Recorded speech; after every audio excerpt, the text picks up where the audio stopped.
हो पाएंगे नहीं हो पाएंगे ये चीज़ जानने के लिए मैं रब्ता किया है जी डॉक्टर खुर्रम इकबाल साहब से, जो कि माहिर हैं बैनुल अक़वामी उमूर के। हमें वीडियो लिंक पर ज्वाइन कर रहे हैं, उनसे बात करते हैं। अस्सलाम वालेकुम डॉक्टर खुर्रम इकबाल साहब।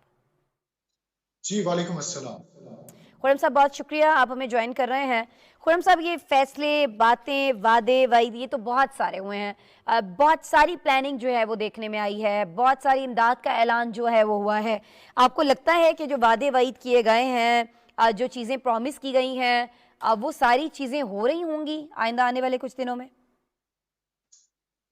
यकीनन जो वादे किए गए हैं ओआईसी के इस इजलास में, उनको पूरा करना ना सिर्फ उम्मत मुस्लिमा की बल्कि बैन अल-अक़वामी बरादरी की मजबूरी है।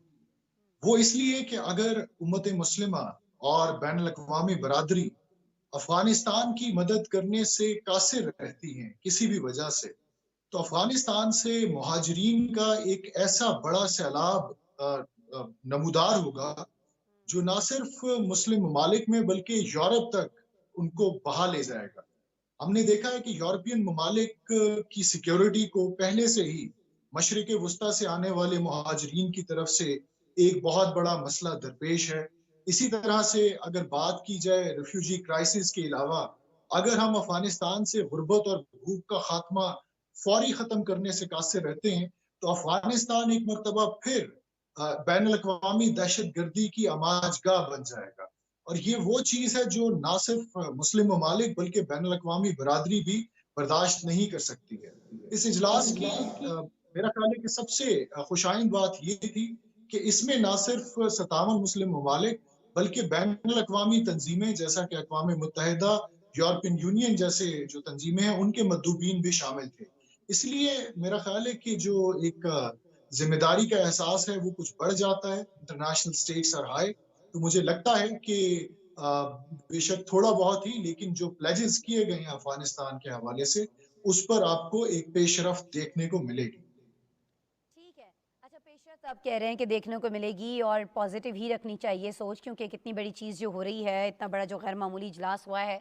लेकिन मुझे ये बता दीजिएगा कि इस इजलास की मेज़बानी किए जाना पाकिस्तान की जानिब से, और फिर इस मेज़बानी के दौरान, इस इजलास के दौरान ये देखने में आना कि वज़ीर आज़म इमरान खान जो हैं, एक बार फिर से उनकी शख्सियत जो है अमन के सफ़ीर के तौर पर सामने आई है।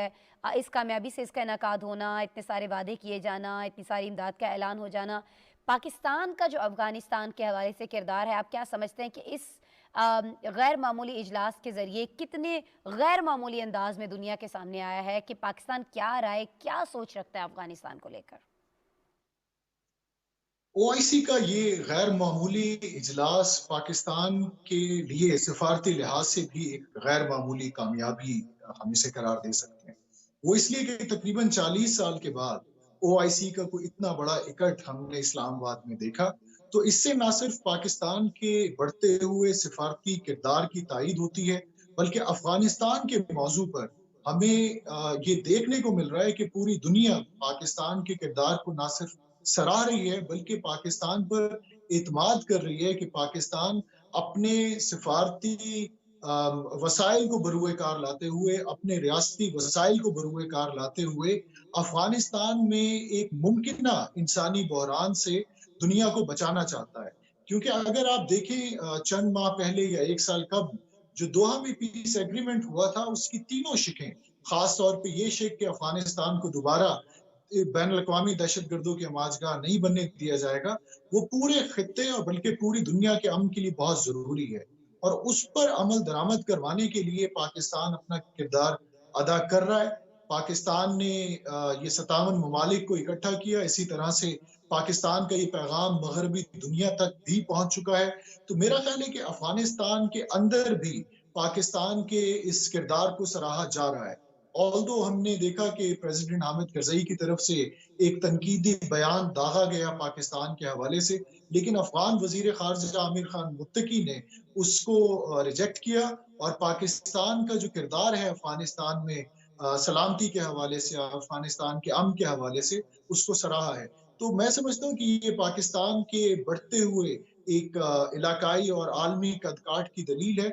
और credit goes to Pakistan Tehreek Insaf government कि जो इतने एडवर्स सिचुएशन या एनवायरनमेंट के मौजूदगी में भी अफगानिस्तान के हवाले से ایک امپورٹنٹ مائلسٹون حاصل کرنے میں کامیاب رہے.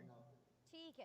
اچھا پاکستان کی جو کامیابی ہے اس کو تسلیم بھی کیا گیا ہے نا اقوام متحدہ کی جانب سے بھی. دیگر یورپی ممالک جو ہیں انہوں نے بھی کہا ہے کہ یہ اجلاس جو ہے یہ کامیاب ترین اجلاس تھا. اب یہ بتائیے گا کہ اس اجلاس کے بعد اقوام متحدہ ہے اس کی جانب سے بیان سامنے آ جاتا ہے, سراہا جاتا ہے, یورپی ممالک کی جانب سے سراہا جاتا ہے.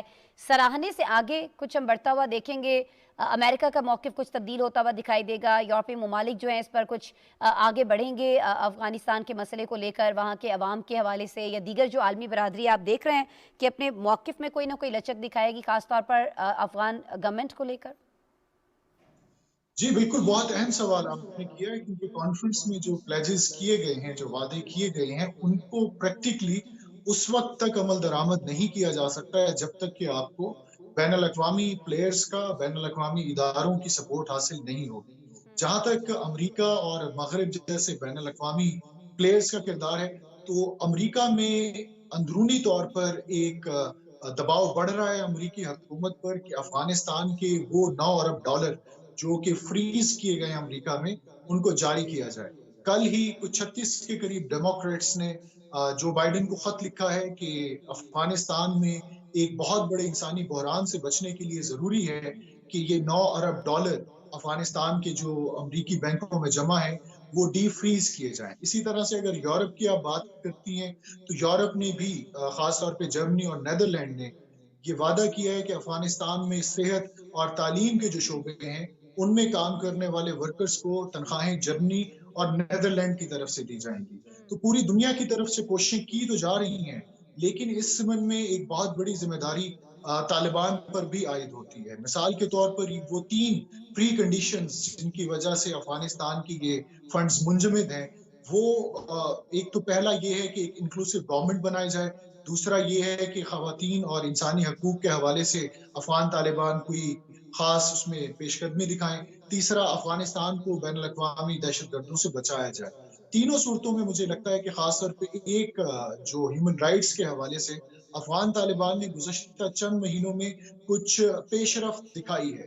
مثال کے طور پہ اگر آپ دیکھیں پچھلے دور حکومت میں طالبان کے کہ انہوں نے افغانستان میں موجود میوزیمز کو تباہ کیا تھا. وہ سمجھتے تھے کہ یہاں پر موجود جو نوادرات ہیں وہ غیر اسلامی ہیں, لیکن چند ہی ہفتے پہلے کابل میں جو افغانستان کا عجائب گھر ہے اس کو باقاعدہ ری اوپن کیا گیا, اور وہی طالب جو چند دہائیاں قبل اس کو تباہ و برباد کر رہے تھے, اب وہ اس کی سیکیورٹی کر رہے ہیں. اسی صحیح. طرح سے افغان طالبان نے افغان جو خواتین کی کرکٹ ٹیم ہے اس کو کرکٹ کھیلنے کی اجازت دی ہے.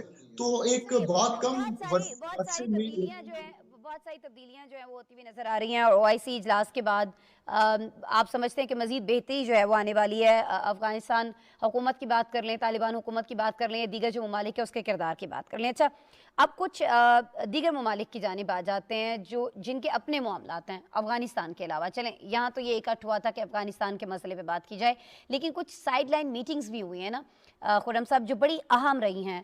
اب ان کے ریزلٹس کیا اہم ہو سکتے ہیں, نہیں ہو سکتے ہیں, بہتر ہو سکتے ہیں, کچھ مثبت کچھ بات ہو سکتی ہے, آگے نہیں ہو سکتی, اس پہ میں چاہوں گی آپ کا تبصرہ. میں خاص طور پہ پہلی جو سائیڈ لائن میٹنگ ہے سعودی عربیہ اور ایران کے درمیان, بہت ایک سرد مہری پائی جاتی ہے, بہت سارے معاملات پر بہت سارے اختلافات ہیں. یہ سائیڈ لائن میٹنگ جو ہوئی ہے یہ کتنی اہم ہے؟ آپ کو لگتا ہے کہ معاملات اب بہتری کی جانب جائیں گے اس میٹنگ کے بعد خاص طور پر؟ پاکستان ایک طویل عرصے سے کوشش کر رہا ہے کہ سعودی عرب اور ایران کے درمیان جو غلط فہمیاں پائی جاتی ہیں ان کو دور کرنے کے لیے اپنا ایک کردار ادا کرے. اور خاص طور پہ جب وزیر اعظم عمران خان نے وزارت عظمیٰ کا یہ دفتر عہدہ سنبھالا تھا تو اس وقت سے انہوں نے پبلکلی دونوں ممالک کو مدعو کیا کہ پاکستان ایک میڈیٹر کا کردار ادا کرنے کے لیے تیار ہے. تو میرا خیال ہے اس کانفرنس کی سائیڈ لائنز میں جو سعودی عرب اور ایران کے مندوبین کے درمیان ملاقات ہوئی ہے وہ اسی سلسلے کی ایک کڑی ہے. اور مجھے یہ لگتا ہے کہ دونوں ممالک کے درمیان جو ایک برف جمی تھی تعلقات میں, جو سرد مہری تھی, وہ آہستہ آہستہ ختم ہونے کو ہمیں آ رہی ہے. افغانستان یقیناً اس میں ایک پوائنٹ آف کنورجنس ہے, نہ صرف امت مسلمہ کے دیگر ممالک کے لیے بلکہ سعودی عرب اور ایران کے لیے بھی, کیونکہ دونوں ممالک یہ سمجھتے ہیں کہ اگر افغانستان میں अदम इस्तेहकाम होगा, तो उसके नताइज पूरी दुनिया में महसूस किए जाएंगे। तो मेरा ख्याल है कि एक बहुत अहम मीटिंग थी, उसके साथ भी कुछ पैरेलल मीटिंग्स हुई हैं ओआईसी के हम्म। साथ, जिसमें एक खास तौर पे नई दिल्ली में होने वाली एक मुलाकात थी। लेकिन अगर उसे एक स्पॉइलर का एक टैग दिया जाए तो मेरा ख्याल वो गलत नहीं होगा।